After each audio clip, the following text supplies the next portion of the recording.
Assalamualaikum warahmatullahi wabarakatuh. Baiklah, di sini kami akan mempresentasikan hasil ujian akhir semester kami yang berjudul Kejahatan Komputer. Kelompok ini terdiri dari 2 orang, yaitu saya sendiri Chandra Kurniawan dan teman saya Emega Alif Umaro. Baiklah, langsung saja ke materi. Tujuan dari laporan ini adalah untuk mengetahui komputer sebagai alat pendukung kejahatan, yang kedua untuk mengetahui komputer sebagai alat memerangi kejahatan, yang ketiga untuk mengetahui komputer sebagai objek kejahatan, yang keempat untuk mengetahui pencegahan kejahatan komputer, yang kelima untuk mengetahui masalah-masalah kerahasiaan agar tidak terjadi kejahatan komputer. Berikutnya rumusan masalah. Yang pertama, bagaimana komputer sebagai alat pendukung kejahatan. Yang kedua, bagaimana komputer sebagai alat memerangi kejahatan. Yang ketiga, bagaimana komputer sebagai objek kejahatan. Yang keempat, bagaimana pencegahan kejahatan komputer. Yang kelima, bagaimana masalah-masalah kerahasiaan agar tidak terjadi kejahatan komputer. Berikutnya pembahasan yang pertama. Seperti yang kita ketahui, komputer merupakan sumber daya yang sangat bernilai tinggi bagi sebuah organisasi. Dan nilai ini dapat dipandang dalam berbagai dimensi. Bisa menjadi target atau malah diperdayakan untuk melakukan tindakan kriminal. Pertama, komponen dasar dari komputer sangat bernilai. Memiliki mata anggaran tersendiri untuk penggantinya atau reflect cost seperti unit PC, prosesor, RAM, HDD, dan komputer lainnya yang dapat merugikan organisasi bila hilang atau lenyap. Pembahasan yang kedua, hal ini terjadi karena bisa saja untuk pengembangan organisasi tersebut akan menjadi lebih tinggi lagi nilainya tergantung dari kepentingan untuk mengakses informasi tersebut. Seperti informasi akun nasabah, informasi kartu kredit, keuangan perusahaan, desain produk, dan teknologi baru. Semua ini begitu penting dan harus samaan, sampai-sampai ada organisasi yang sangat ketat dalam pengamanan informasi, seperti perusahaan teknologi, perbankan, sekuritas, penerbangan, fabrikasi, kesehatan, militer, dan sebagainya. Contoh-contoh kejahatan cybercrime. Yang pertama, kejahatan phishing. Kejahatan phishing adalah contoh cybercrime untuk melakukan penipuan dengan mengelabui korban. Umumnya aksi kejahatan ini dilancarkan melalui email maupun media sosial lain seperti mengirim link palsu, membuat website bodong, dan sebagainya. Tujuan mencuri data penting korban seperti identitas diri, password, kode PIN, kode OTP pada akun-akun keuangan seperti mobile banking, internet banking, pay letter, dompet digital, sampai kartu kredit. Yang kedua, kejahatan carding. Carding adalah jenis kejahatan dunia maya yang dilakukan dengan bertransaksi menggunakan kartu kredit milik orang lain. Jadi setelah mengetahui nomor kartu kredit korban, pelaku kemudian berbelanja online dengan kartu kredit curian itu. Yang ketiga, serangan ransomware. Ransomware adalah malware atau software jahat yang bukan hanya bisa menginfeksi komputer, tapi juga menyandra data pengguna. Tindak kejahatan ini dapat menimbulkan kerugian besar bagi korbannya. Yang keempat, penipuan online. Penipuan online atau penipuan digital yang saat ini makin banyak modusnya. Di antaranya adalah modus penipuan berkedok foto selfie dengan KTP atau identitas diri. Yang kelima, SIM swap. SIM swap adalah modus penipuan dengan mengambil alih nomor ponsel atau kartu SIM ponsel seseorang. Tujuannya untuk meretas akun perbankan seseorang. Yang keenam, peretasan situs dan email. Kejahatan ini istilahnya deface website dan email, yakni jenis kejahatan cybercrime dengan cara meretas sebuah situs ataupun email serta mengubah tampilannya. Yang ketujuh, kejahatan skimming. Jenis kejahatan cybercrime lain yang harus diwaspadai yaitu skimming. Skimming adalah kejahatan perbankan dengan cara mencuri data kartu debit atau kartu kredit untuk menarik dana di rekening. Yang ke-8, OTP phone atau one time password. Kode sekali pakai yang sangat vital untuk keamanan bertransaksi. Kode OTP ini ibarat kunci akhir bisa mengakses atau menyelesaikan transaksi keuangan. Jika kode 6 digit ini sampai diketahui orang lain, bisa berbahaya. Yang ke-9, pemalsuan data atau data forgery. Jenis kejahatan cybercrime Indonesia berikutnya adalah data forgery, adalah kejahatan dengan memalsukan data atau dokumen penting melalui internet. Yang ke-10, kejahatan konten ilegal.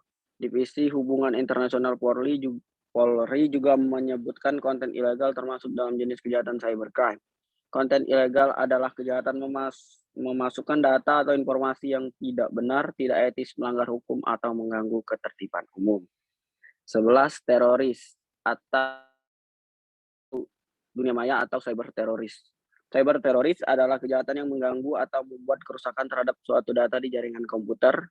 Pelaku menawarkan diri kepada korban untuk memperbaiki data tersebut yang sudah disabotase dengan bayaran tertentu.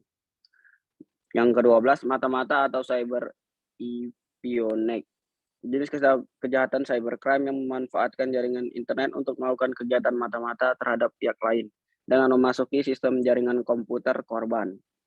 Kejahatan ini biasanya ditujukan terhadap saingan bisnis yang dokumen ataupun data-data pentingnya tersimpan dalam suatu sistem yang komputerized.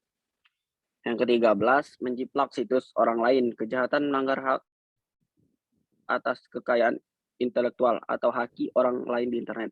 Misalnya meniru tampilan situs orang lain secara ilegal, menyiarkan informasi yang merupakan rahasia dagang orang lain.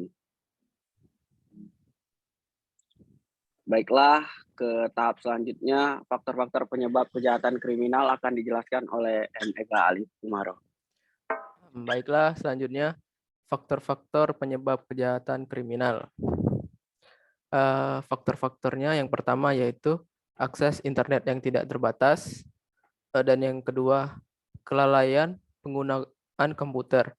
Hal ini merupakan salah satu penyebab utama kejahatan komputer, dan yang ketiga mudah dilakukan dengan resiko keamanan yang kecil dan tidak diperlukan peralatan yang super modern. Walaupun kejahatan komputer mudah untuk dilakukan, tetapi akan sangat sulit untuk melacaknya.